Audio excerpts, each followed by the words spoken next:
India AI impact summit 2026 पूरी जानकारी। Gemini said India AI impact summit 2026 हाल ही में नई दिल्ली के भारत मंडपम में संपन्न हुआ है।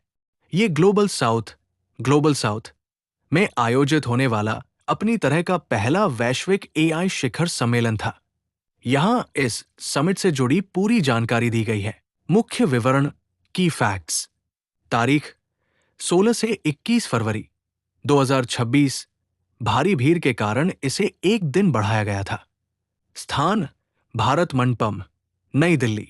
थीम, सर्वजन हिताय, सर्वजन सुखाय, welfare for all, happiness for all. उद्घाटन, प्रधानमंत्री नरेंद्र मोदी ने 19 फरवरी को इसका औपचारिक उद्घाटन किया। समिट के मुख्य स्तंभ, फाउंडेशनल पिलर्स।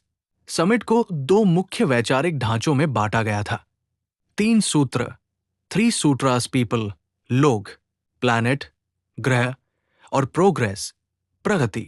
7 चक्र, 7 चक्रास, ये 7 वर्किंग ग्रुप्स थे जो स्वास्थ्य, कृषि, सुरक्षित और भरोसेमंद एआई, समावेश, एआई संसाधनों का लोकतंत्रीकरण और आर्थिक विकास जैसे विषयों पर केंद्रित थे। प्रमुख उपलब्धियां और घोषणाएं। ये समिट केवल चर्चा तक सीमित नहीं था, बल्कि इसमें बड़े निवेश और रणनीतिक समझौतों पर मुहर लगी। एमएनवी विजन, पीएम मोदी ने एक नया रोड मैप पेश किया जिसका अर्थ है मोरल, नैतिक, अकाउंटेबल, जवाबदेह, नेशनल, राष्ट्रीय संप्रभुता, एक्सेसिबल, सुलभ, और वैध सिस्टम। भारी निवेश।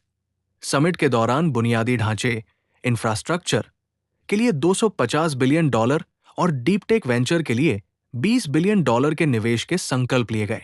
पीएएक्स सिलिका गठबंधन।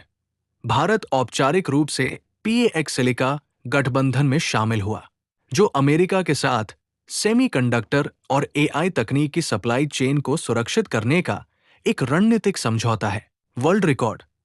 इस समिट में 2.5 लाख से अधिक छात्रों की भागीदारी देखी गई, जिसने एक गिनीज वर्ल्ड रिकॉर्ड बनाया। दिग्गज हस्तियों की भागीदारी।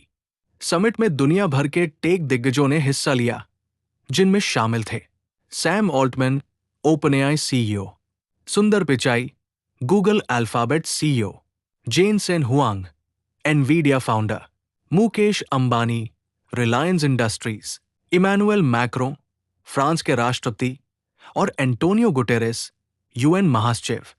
भविष्य का रास्ता। समिट के समापन पर आईटी मंत्री अश्विनी वैष्णव ने घोषणा की कि अगला एआई इम्पैक्ट समिट 2027 स्विट्जरलैंड के जिनेवा में आयोजित किया जाएगा, जो ग्लोबल नॉर्थ और ग्लोबल साउथ के बीच की खाई को पाटने का काम करेगा।